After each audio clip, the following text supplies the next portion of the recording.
Break के बाद सी news Bharat में आप सभी का एक बार फिर से स्वागत है। न्यूज बुलेटिन में हम बात करेंगे बलिया की, जहां एसआई के घर नकदी समेत लाखों की हुई चोरी। साथ ही चर्चा होगी बुलंदशहर की, जहां अहमदगढ़ में बस की टक्कर से इको कार चालक की हुई दर्दनाक मौत।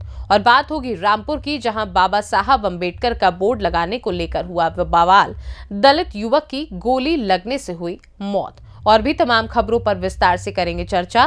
तो आइए शुरू करते हैं जिलेवार खबरों का सिलसिला।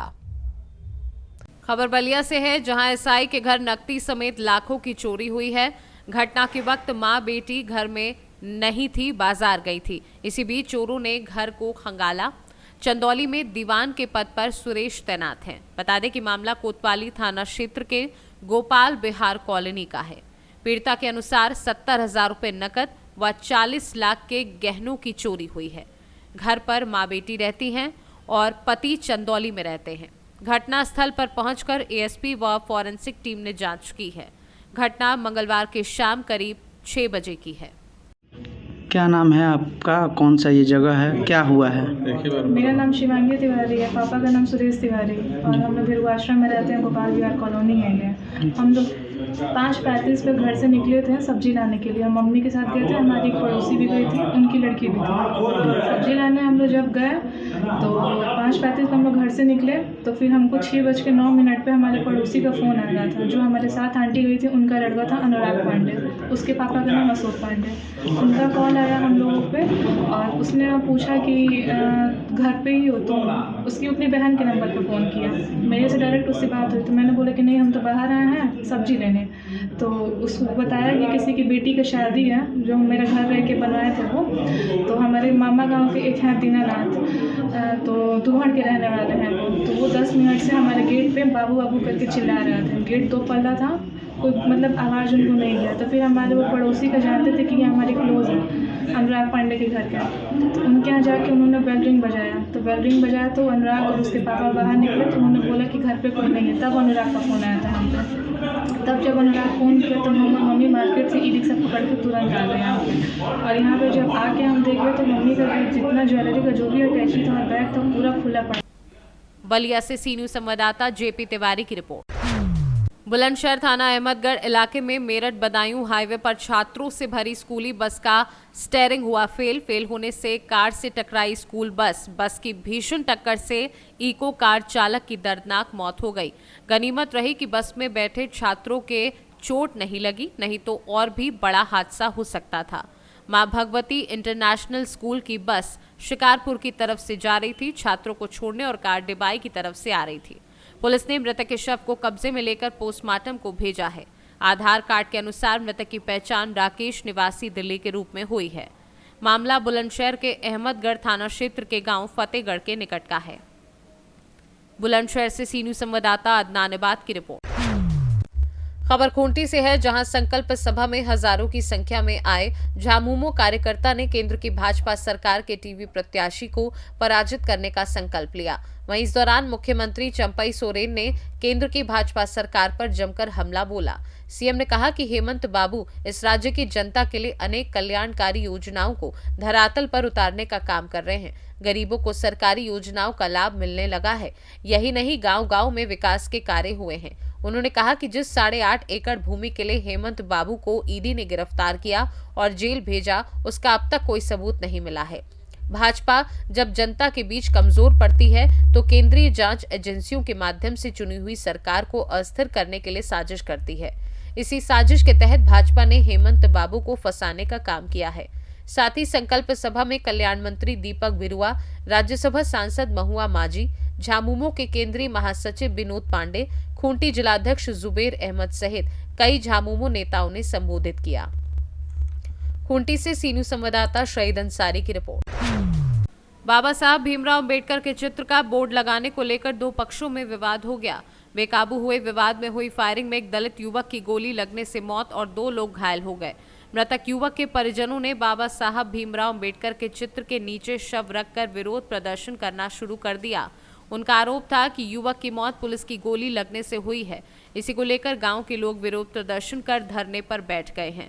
सूचना मिलते ही पुलिस व प्रशासन के आला अधिकारी दल बल के साथ गांव पहुंच गए और पुलिस वालों के विरुद्ध कार्यवाही की मांग पर अड़े। परिजनों को समझा बुझाकर शांत किया गया तथा घायलों को इलाज के लिए तथा शव पोस्टमार्टम के लिए अस्पताल भेजा गया है।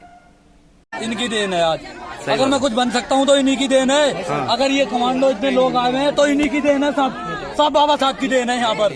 और यहाँ पर हमने वोट गाड़ दिया, हमारे विपक्ष गंगवार बहुत लोग हैं, मैं एक एक करके नाम नहीं गिना सकता आपको, ठीक है। यहाँ पर आज एसडीएम पता ना कौन कौन आई थी, मैं रिक्शा चला रहा था, मैं रिक्शा चला के आया जैसे घर, मेरे रास्ते में खबर पड़ी मेरा भाई एक्सपायर हो गया। मुझे इतना दुर्भाग्य की बात हुई मैं कुछ कह नहीं सकता, मैं चक्कर आने लगे, मैं फिर भी घर तक आया। गोली चलाई किसी ने? हाँ मैं बता रहा हूँ, मैं घर तक आया, मुझे घर यहाँ पर यहाँ पर सीधे 2 लोग पुलिस वाले, एक का नाम आदेश चौहान, एक का नाम ऋषिपाल, हमारी चौकी पे ही रहते हैं। इन्होंने ऊपर चढ़े और यहाँ पर गंगवारों के कहनों से शूटिंग उन्होंने स्टार्ट कर दी, बेहिसाब दे दनादन फायरिंग की है उन्होंने, जिसमें मेरे एक भैया घायल खत्म हो गए। यहाँ पर सुमेश कुमार इसका नाम है, इसके पापा का नाम श्रीकेंद्र लाल, एक मेरा पड़ोसी अमित, एक मेरा भैया अमित है और एक मेरा पड़ोसी गाँव का मेरी कास्ट का है, उसके भी गोली लगी है। 3 लोग इसमें, 2 घायल हुए, एक मेरा भैया एक्सपायर हो गई है। और हमारे पास ना कोई जमीन ना कोई कुछ, रिक्शा चलाकर हम अपना पेट पालते थे और आज भी आप मेरे घर जाके देख लो रिक्शा खड़ी है। दरअसल यहाँ पे खाद के गड्ढे की एक ज़मीन थी जिसको बीच में पाट कर समतल किया गया और उसके बाद वहाँ पर यहाँ पे लोगों की मांग थी कि यहाँ अम्बेडकर जी की प्रतिमा स्थापित की जाए या पार्क बनाया जाए। उसको लेकर शिकायत हुई थी, जिसपे प्रशासन ने यहाँ पर कार्रवाई के लिए भेजा था और वहाँ पर क्या घटना हुई इन सब की जांच होगी। लेकिन इस बीच में जैसा कि तहरीर भी दिया है परिवार ने कि गोली चली और उसमें एक बच्चे की मृत्यु हो गई।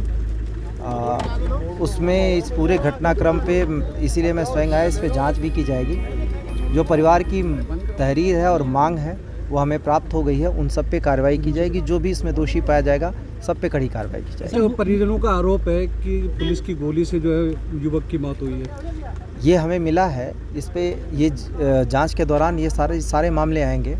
जो भी दोषी होगा उसको छोड़ा नहीं जाएगा, बख्शा नहीं जाएगा। सर घायल भी कुछ लोग हैं? हाँ 2 लोग घायल, 2 लोगों के घायल होने के भी है, उनको हॉस्पिटलाइज कर दिया गया है और परिवार को एश्योर किया गया है, परिवार मजदूर परिवार है, उसको आश्वासन दिया गया है कि जो भी समुचित सहायता होगी उनको हम प्रदान करेंगे। गांव में स्थिति कैसी है? ठीक है, गांव में स्थिति बहुत ख़राब नहीं है, सब कुछ सामान्य है और अब इसके बाद और भी सामान्य हो जाएगी। जो चीज़ें हैं हम उस पर कार्रवाइयाँ करेंगे, उसके बाद सब सामान्य हो जाएगा। अच्छा सर, परिवार के लोगों को कहना है कि परिवार को एक व्यक्ति को कोई सरकारी नौकरी दी जाए।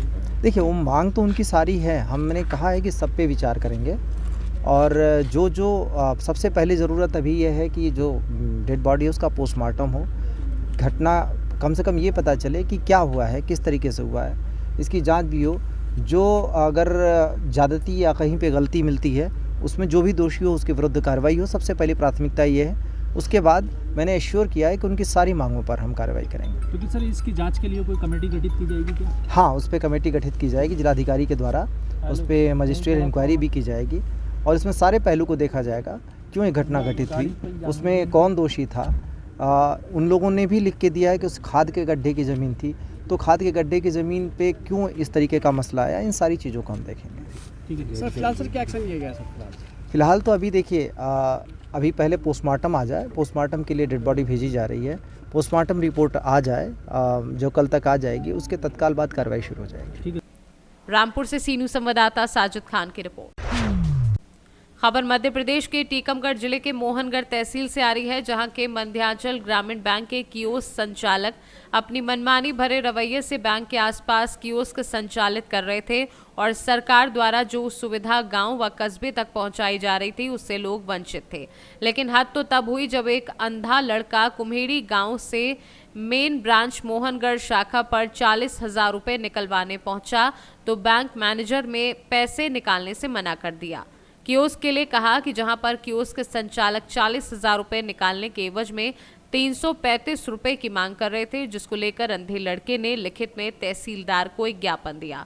मोहनगढ़ तहसील ने लड़के की समस्या पत्र को गंभीरता से देखते हुए समस्या का हल कर बैंक मैनेजर को वार्निंग दी। अन्य शिकायत मिलने पर तुम स्वयं जिम्मेदार होंगे, जिसको लेकर बैंक मैनेजर ने नोट प्रेस जारी कर समस्त कियोस्क संचालकों को निर्देशित किया कि निर्धारित स्थान पर ही कियोस्क संचालित हो वरना कियोस्क प्रधान स्वयं जिम्मेदार होंगे। देखिए क्या कुछ कहा उस युवक ने। बेटा तुम्हारा नाम और तुम्हारी क्या समस्या है? दिनेश केवट कुमेरी। हमारी समस्या जो है कि पैसा निकाल रहा है, पैसा 350 मांगा है। कितने मांग रहे? ये तो बैंक में क्या कह रहे? उते क्यों बैंक में मांगा है 350 रुपया के जब करें पैसा मोहनगढ़ा से जाके उती करवा पैसा इतने ना कर। मोहनगढ़ में किसे कही आपने? हमने मैनेजर से कही। हाँ और तो पैसा निकाल रहा है। हम आंधे आदमी हुए। अच्छा आंखों से दिखता नहीं है? बिल्कुल नहीं दिखाता, आंधे आदमी हूँ। कितने पैसा करवानी थी? हमें 40,000 रुपया करवाने थे। हाँ तो पैसा निकाल रहा है। कौन निकाल रहा है? नाम बताओ। मैनेजर निकाल रहा है। कहाँ की? मोहनगढ़ में बैंक खुली। कौन सा बैंक है वो? क्यों संघ बैंक मध्याचल। मध्याचल में? तुम क्या चाहते हो प्रशासन से? शासन से जो चाहते हैं हम कि हम ना खातों खोल रहे ना पैसा करे तो हम कैसे दे दें? 350 रुपया। अच्छा हम कैसे दे दें? हम आंधे आदमी, हम हमसे कैसे पैसा ले रहे? हम तो दे के माई दे पैसा। अच्छा खाता कितने खुलू तुम्हारा? हमारा खातों कुमेरी खोलो। कौन से बैंक में? क्यों संघ बैंक में। टीकमगढ़ से सीनू संवाददाता साकेत यादव की रिपोर्ट। बुलेटिन में फिलहाल के लिए इतना ही। वक्त है एक छोटे से ब्रेक का। ब्रेक के उस पार हम आपको और बड़ी और खास खबरों से करवाएंगे रूबरू।